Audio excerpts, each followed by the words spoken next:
예, 반갑습니다. 예, 이 시간에는요, 중공, 아니 벌써 북공 버렸나? 이런 의심을 가지고요, 미국, 중국, 러시아의 계산법, 요거 한번 추정해 보겠습니다.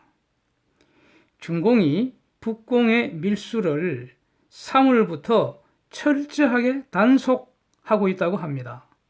그동안 사실상 묵인 방조를 했는데 왜 지금 갑자기 개구멍을 저렇게 틀어막는 건지, 이게 북공을 이미 버리는 수준인지 문제가 되죠. 예, 문제됩니다. 그 다음에 내일로 예정된 김푸 서밋, 이것도 갑자기 속도를 낸 것 같지 않습니까? 여기에 숨어 있는 미국과 중국과 러시아의 그 계산법, 이걸 한번 살펴보려고 합니다. 북한이야 뭐 계산할 게 있습니까? 도마 위에 올려있는 생선인데 요리를 기다릴 뿐이죠. 북한의 계산법은 검토하지 않겠습니다. 의미가 없으니까요. 그러니까 가령 말입니다. 중공에서 천 쪼가리 북공으로 보내서 그걸 갖고 이제 임가공을 해서 이제 옷을 만든다든지 이렇게 해서 이제 중공으로 다시 가져오는 것. 왜냐면은 북공에는 싸니까요, 인건비가. 이거 유엔 제재 위반입니다. 그런데 그동안 중공이 이를 묵인을 하고요. 북공은 국가 차원에서 밀수를 총괄해 왔습니다. 그래서 제재가 사실상 무력화되어 있었죠. 여기 이제 최대의 그 밀수지대가 압록강 상류 지역이라고 합니다. 중공의 길림성 장백현 부근이고요. 요 압록강의 가장 강폭이 좁대요. 건너편이 바로 그 양강도 해산시. 여기에 거의 뭐 매일 밤 대략 뭐 평균 한 300여 명이 모여갖고요. 자동차, 버스, 트럭, 컨테이너 북적북적 하다는 거 아닙니까? 그동안 밀수한다고. 뭐 모든 것이 거래된대요. 완전히 이거 뭐 끝내주는 야시장이었던 것 같습니다. 이거 미국이 하늘에서 다 보고 있었겠죠. 예, 저는 다 보고 있었다고 생각합니다. 그 다음에 건너편에 그 중공의 국경 경비대 얘들 다 매수 가능했다는 거예요. 돈만 주면 결국 이 중공의 군인들이 밀수를 보호를 해왔다는 겁니다. 근데 3월부터 이게 더 이상 안 통한다는 거예요. 예? 밤에는 아예 압록강 근처에 얼씬도 못하게 하고, 검문에서 밀수품 적발되면은 모조리 압수되고, 뭐 차에 싣고 있으면 차량 째려 압수해버리고, 잘못하면 구속돼버리고, 분위기가 180도 달라졌다는 게 이게 팩트라는 겁니다. 북공의 그 밀수를 전담하는 국영 무용회사 얘들 각종 그 제재 품목들, 뭐 자동차나 뭐 각종 그 기계 부품이나 뭐 공구류 이런 거 하나도 못 들어온다는 겁니다. 완전히 막혔다고 이렇게 얘기를 하고 있습니다. 또 이제 그 중공에 있는 친척을 방문하는 북한의 주민들, 제가 지금 그 북한에 있는 주민들을 얘기할 때는 북한 주민 이런 표현을 사용하고 있고요. 북공이라고 할 때는 북한의 그 김정은을 수괴로 하는 공산당 통치 집단들 얘기하고 있습니다. 그러니까 북한 주민들 여행 한번 하려면 말이죠. 뭐 수년 이렇게 기다려야 되고, 뇌물 상당히 줘야 된다는 거 아닙니까? 그러고 이제 돌아올 때는 그 중공에 있는 물건들 감 나가는 거 바리바리 싸들고 들어와야 본전 뽑고 잘하면 돈도 좀 남고 이렇게 된다는 겁니다. 이것도 일종의 보따리 장수 비슷하게 되는 거죠. 그런데 이것도 완전히 철저히 막았다는 겁니다. 아예 전자제품은 아예 전혀 못 가져간다 그러고, 그래갖고 이제 아시아 프레스라는 그 기사에 보면은 그 한 케이스를 그 기사로 옮겼는데, 이 주민이 12상자를 준비했는데 중공세관에서 10상자 압수당하고 겨우 2상자 갖고 귀국했다는 겁니다. 이분 완전 망한 거죠. 폭삭 망한 겁니다. 이렇게 되면. 여기서 당연히 이런 질문이 들죠. 중공과 북공이 내부에서 싸움질 하는지, 이 꼬맹이가 형님 말을 잘 안 들어서 이거 혼내주는 건지, 아니면 말이죠, 미국이 중공에게 북공 버리라고 강력히 경고한 건지, 중공이 어쩔 수 없이 미국에 협조하는 거 아닌지, 이렇게 의문이 당연히 들죠. 예, 이 의문을 일단 남겨두고 그 다음 거 한번 보겠습니다. 25일 날 김프 서밋이 블라디보스톡에서 한다고 발표됐습니다. 좀 미묘합니다. 이게 그 전에 그 뭐 한다 안 한다 한다 한다 계속 말이 많았는데 갑자기 속도를 팍 낸 것 같습니다. 또 요 그 서밋 이전에 말이죠. 스티브 비건이 러시아에 갔습니다. 이게 지금 다 보도가 되고 있습니다. 며칠 전부터 계속 보도 나오고 있습니다. 그러니까 북공에 대한 그 대북 정책, 또 북한 비핵화의 FFVD 실천 방안, 요거를 논의했다고 보도가 나오고 있습니다. 그리고 앞으로도 러시아하고 미국이 이 문제에 대해서 서로 긴밀히 연락하기로 했다, 이렇게 보도가 나왔습니다. 오늘자에도 그 RFA에도 이렇게 보도하고 있습니다. 자, 이렇게 두고요. 그 다음에 이걸 한번 정리를 한번 해보자고요. 하노이 서밋 이후에 지금 김이 시진핑을 안 만나는 건지 아니면 못 만나는 건지, 하여튼 만날 것 같은데 아직 만나지 않고 있습니다. 만남이 없습니다. 그 다음에 시진핑이 평양 답방 곧 할 것 같더니 전혀 소식이 없습니다. 그렇죠? 아마 물 건너간 것 같습니다. 그 다음에 이런 말도 지금 보도가 나왔습니다. 지금 중공하고 북공 간에요, 우호 협력, 상호 원조 조약 이라는 게 있지 않습니까? 그래서 이제 그러니까 군사 개입 조항도 있고 그렇잖아요.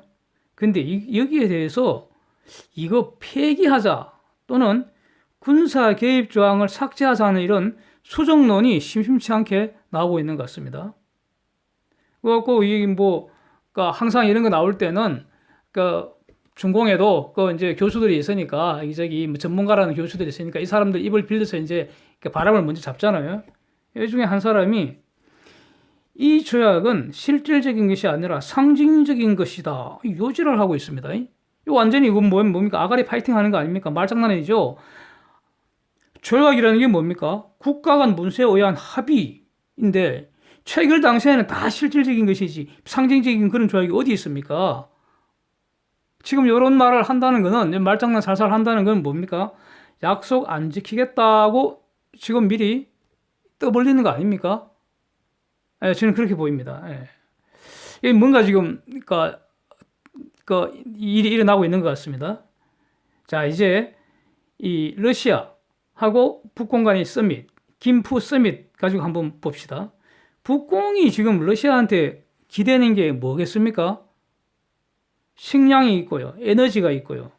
그 다음에 인력 파견하는 거 계속 그 사람 보내갖고 돈 벌고 싶다는 거 아닙니까?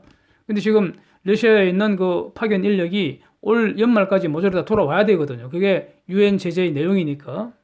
자, 이거 세 가지를 일단 부탁하러 가는 거 아닙니까? 그리고 앞으로도 계속 뒤로 좀 봐달라. 에? 이거일 것 같고요. 그런데 문제는 러시아가 미국에게 요구할 것도 많다는 겁니다. 러시아의 그러니까 경제 규모로만 보면은 한국보다 못합니다.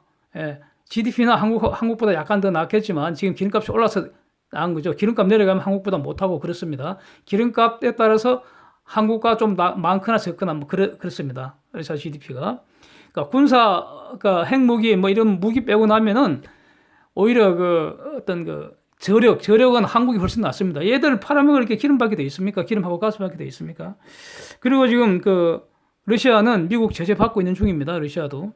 그러니까 러시아도 미국과 좋은 관계를 맺고 싶어서 완전히 혈안입니다. 실질은 그렇습니다.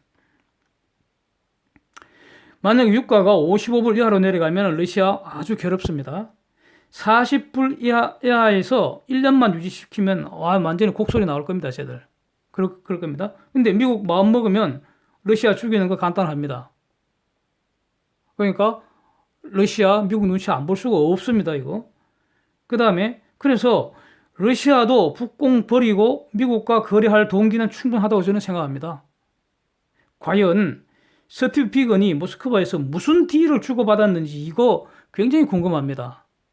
에? 북공에 대한 정책, 즉 대북 정책과 FFVD 어떻게 실현할지를 상의했다고 보도 나왔습니다. 그리고 앞으로 서로 긴밀히 그러니까 연락하기로 했다고, 긴밀히 협의하기로 했다고 보도 나왔습니다. 예. 구체적인 내용은 우리 모르고요.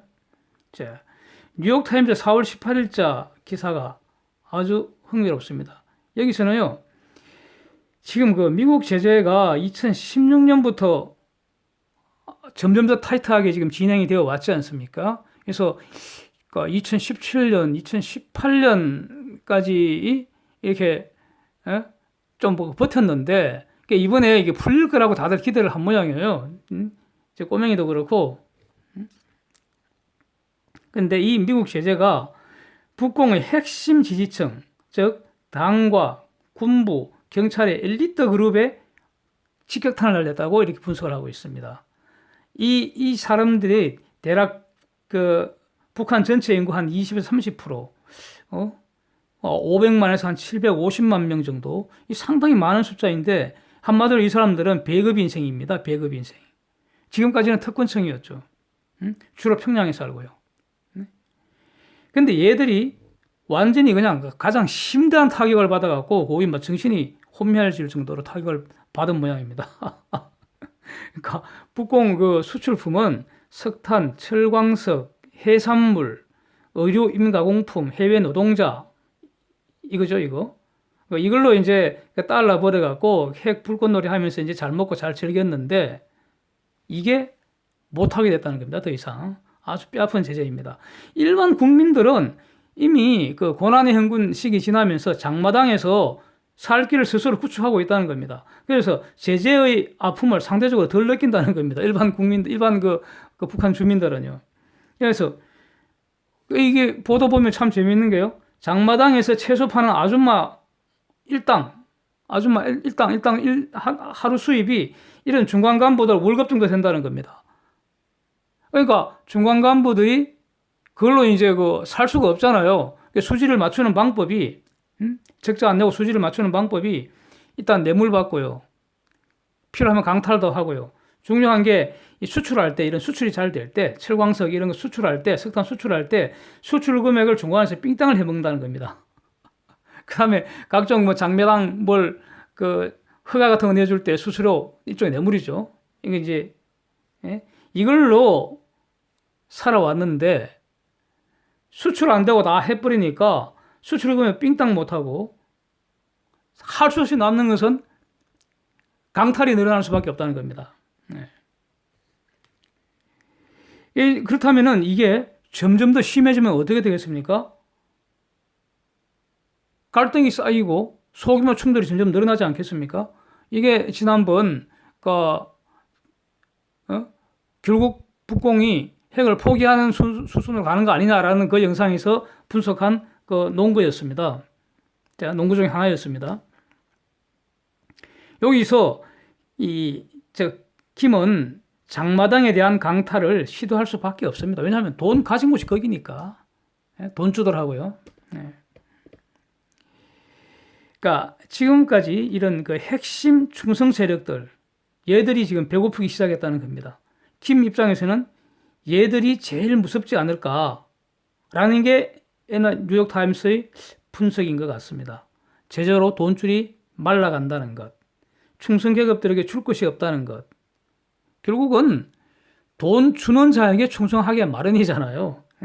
돈 안 주고 배고픈데 어떻게 충성을 하겠습니까? 그래서 작년부터는 평양에도 주민들에 대한 배급이 중단됐다고 지난번 그 영상에서 말씀을 드렸습니다.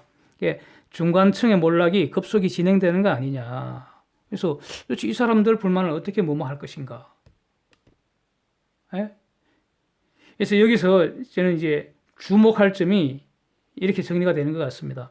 중공의 밀수 차단 작전, 이게 지속되는지, 이거 아주 면밀히 주시해야 될 것 같습니다.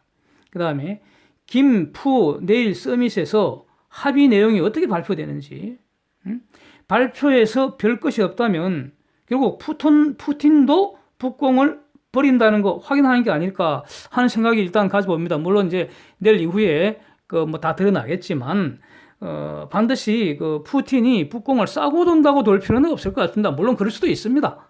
예, 뭐 알 수 없습니다. 그러나 그 푸틴도 미국과 거래할 것이 많이 있고요.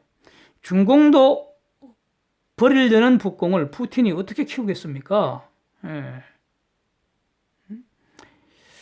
그 다음에 또 결국 그 남는 것은 달러는 말라가니까요. 그 북공이 장마당의 그 주민들과 돈주들을 강탈하는 정도, 이에 대항하는 정도, 이런 거 결국 이제 앞으로 그 주목해야 될 변수일 것 같습니다. 그러니까 방아쇠가 될 거는 결국 식량일 것 같습니다. 식량 문제. 그래서 이게 어떻게 전개되는지. 이런 걸 이제 주목을 하는데 결국 중공과 푸틴, 러시아가 북공을 제대로 지원을 못하면은 이게 버린다는 거죠. 이 협상장에 나올 수밖에 없잖아요. 이 협상장에 나오는데 사는 길은 뭡니까? 그때도 들고 있을 수 있겠습니까? 예. 사는 길은 항복뿐이라고 생각됩니다. 항복 안 하면 바로 죽죠. 예. 저는 그렇게 봅니다. 항복하면은 살 길이 열릴 수도 있다는 겁니다. 그럼 살고 싶으면 어떻게 해야 됩니까? 항복해야죠. 이것이 현재의 객관적 상황이지 않는가? 저는 그렇게 평가를 하고 싶습니다. 많은 분들이 여러 가지 의견을 많이 주셨습니다. 절대로 포기 안 할 거라고. 포기한다고 생각하는 것은 순진하다고 이렇게 많은 말씀 하시는데 저도 그렇게 생각합니다. 쉽지 않을 겁니다. 그런데 이번에는 상황이 과거와 다르다라고 보여집니다.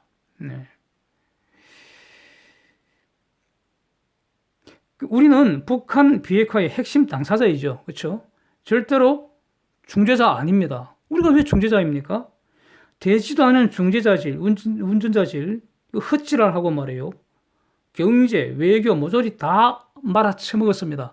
외교는 밖에 나가면 아예 이제 겁이 납니다. 막 한번 나갈 때마다 하도 그냥 똥을 싸니까요. 지금은 비례대표제 없애라는 의견이 압도적 다수라고 생각이 되는데 이것들이 비례대표 왕창 늘려서 이 좌파 독재 장기 집권하려고 선거법 날치게 하겠다고 지금 혈안이 되어 있습니다.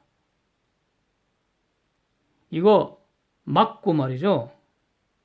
좌절시켜버리고 여적 세력들 심판하고 반드시 여적질 그 책임을 물어야 한다고 생각합니다. 감사합니다. 오늘도 신나게 보내시길 바랍니다.